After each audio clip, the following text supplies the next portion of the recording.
देश भर में सियासी सरगर्मियां तेज हैं। हर जगह लोकसभा चुनाव 2024 को लेकर चर्चाएं हो रही हैं। इस बीच यूपी में 1 जून को अंतिम चरण का चुनाव पूरा हो रहा है। कुल 13 सीटों पर यहां वोटिंग है और 4 सीटें ऐसी हैं जहां जातियों के चक्रव्यूह में एनडीए बुरी तरह फंसी हुई है। 2019 के लोकसभा चुनाव में उत्तर प्रदेश में भारतीय जनता पार्टी के दमदार प्रदर्शन और पीएम मोदी की वाराणसी में बहुत बड़े अंतर से जीत में ये तथ्य दबकर रह गया था कि पूर्वांचल की कई प्रमुख सीटों पर बेहद करीबी अंतर से हार जीत हुई थी। मछली शहर, चंदौली और बलिया जैसी कई जगहों में पार्टी कैंडिडेट बहुत मामूली अंतर से जीते थे। कम से कम 5 संसदीय सीट पार्टी हार भी गई थी। यही नहीं, 2022 में हुए विधानसभा चुनाव में भी बीजेपी के लिए पूर्वांचल दुखती रग साबित हुआ था। कई जिलों से बीजेपी का सूपड़ा साफ हो गया था। दरअसल चुनावों में जाति धर्म से ऊपर हो जाती है। ये भारतीय लोकतंत्र की सबसे बड़ी खामी है, पर भारत में इसे मान्यता प्राप्त है। देखते हैं कि आखिरी चरण में मुख्य रूप से इन 4 सीटों पर एनडीए किस तरह फंस गई है। 7 चरण में होने वाली कुल 13 सीटों में 4 सीटें तो एनडीए के लिए इस तरह फंस गई है कि राम का नाम भी बेड़ा पार लगा सकता है।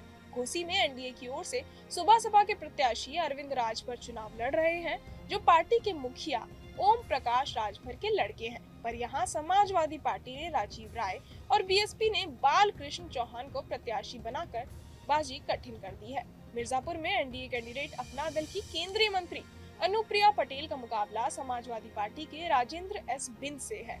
यहाँ बीएसपी के मनीष त्रिपाठी भी दौड़ में शामिल हैं। चंदौली में बीजेपी कैंडिडेट केंद्रीय मंत्री महेंद्र नाथ पांडे का काम बिगाड़ रहे हैं। समाजवादी पार्टी के वीरेंद्र सिंह और बीएसपी के सत्येंद्र मौर्य सबसे हॉट सीट बलिया बन गई है, जहां से बीजेपी कैंडिडेट पूर्व मंत्री चंद्रशेखर के बेटे नीरज शेखर का मुकाबला समाजवादी पार्टी के सनातन पांडे से हो रहा है। पूर्वी यूपी में जातियों का चक्रव्यूह ऐसा है कि कोई भी पार्टी चाहकर भी अपने कोर वोटर्स के वोट भी नहीं खरीद सकती। परेशानी तो ये है कि किसी भी पार्टी के कोर वोटर्स तभी तक पार्टी भक्त हैं जब तक उनकी जाति का कैंडिडेट उस पार्टी से है। बलिया में बीजेपी से नीरज शेखर उम्मीदवार है, जो राजपूत है। बीजेपी के कोर वोटर्स ब्राह्मण हैं, पर क्योंकि समाजवादी पार्टी के कैंडिडेट सनातन पांडे हैं, इसलिए यहाँ ब्राह्मण वोट कहाँ जाएगा, इस पर संदेह हो गया है। सनातन पांडे दूसरी बार चुनाव लड़ रहे हैं। पिछली बार बहुत मामूली वोटों से वो चुनाव हार गए थे। बताया जा रहा है कि बलिया सीट पर चुनाव राजपूत बनाम ब्राह्मण किया जा रहा है। बीजेपी कड़ी मशक्कत करके यहाँ के स्थानीय भूमिहार नेता नारद राय को समाजवादी पार्टी से लेकर आई है कि कुछ तो डैमेज कंट्रोल किया जा सके। चंदौली में भी ब्राह्मण बनाम ठाकुर हो रहा है। यहाँ समाजवादी पार्टी का प्रत्याशी राजपूत बिरादरी से है। वीरेंद्र सिंह यूपी में मंत्री रह चुके हैं। यहाँ जातियों का एक तीसरा एंगल भी है। बीएसपी कैंडिडेट मौर्य बिरादरी से आते हैं और इस सीट पर इनकी संख्या भी ठीक ठाक है। मौर्य लोग बीजेपी को वोट देते रहे हैं, पर इस बार कहां देंगे ये समय भी बताएगा। घोसी में भी जाति अहम फैक्टर बन गया है। एनडीए के प्रत्याशी अरविंद राजभर को बीजेपी के कोर वोटर्स भूमिहार वोट मुश्किल से मिल रहे हैं। कारण ये है कि समाजवादी पार्टी ने भूमिहार प्रत्याशी राजीव राय को यहाँ से टिकट दिया है। बीएसपी बाल कृष्ण चौहान भी अनिल राजभर के वोटों में सेंध लगा रहे हैं। मिर्जापुर में केंद्रीय मंत्री अनुप्रिया पटेल ने राजा भैया के खिलाफ ऐतिहासिक बयान देकर अपने लिए गड्ढे खोद दिए हैं। पटेल ने पिछले दिनों कहा था कि अब रानी के पेट से राजा नहीं पैदा होते, अब ईवीएम से राजा पैदा होते हैं। इसके साथ ही बीएसपी कैंडिडेट मनीष त्रिपाठी और समाजवादी पार्टी के कैंडिडेट राजेंद्र एस बिंद भी अनुप्रिया पटेल को टक्कर देने के लिए तैयार बैठे हैं। इन चारों सीटों पर एनडीए के संकट का एक और कारण है जिसे नजरअंदाज नहीं करना चाहिए।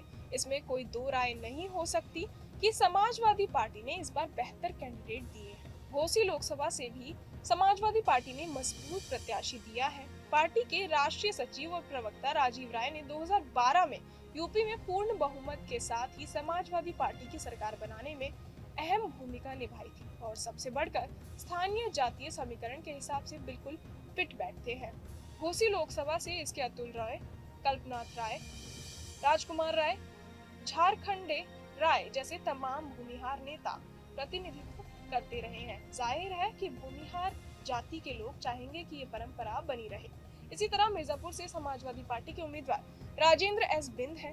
राजेंद्र एस बिंद का मुंबई में कारोबार है। मिर्जापुर जिले में पिछड़ों में कुर्मी के बाद सबसे ज्यादा बिंद मतदाता है।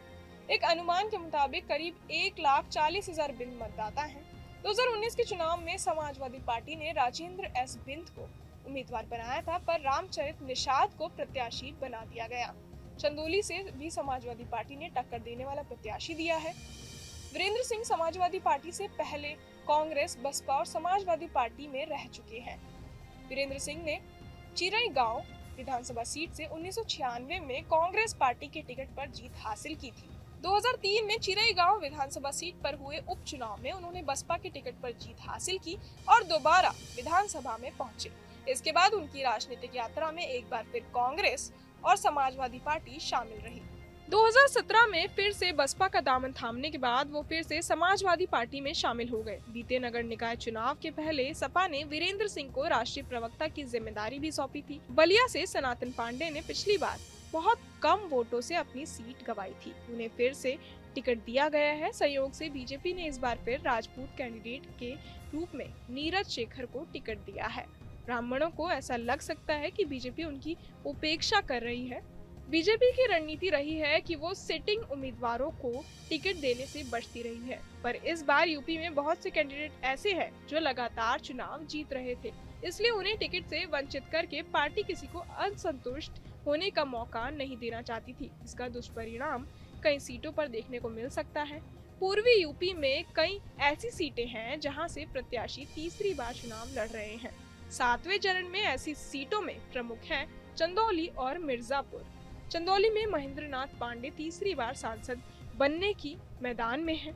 इसी तरह अनुप्रिया पटेल भी यहां से लगातार 2 बार सांसद रह चुकी है। बहरहाल उत्तर प्रदेश के अंतिम चरण के चुनाव में जातियों का फिर एनडीए कैंडिडेट के लिए भारी पड़ने वाला है। आप क्या कुछ सोचते हैं, हमें कमेंट बॉक्स में जरूर बताएं और ऐसी तमाम खबरों के लिए सब्सक्राइब करें न्यूज़ नेशन।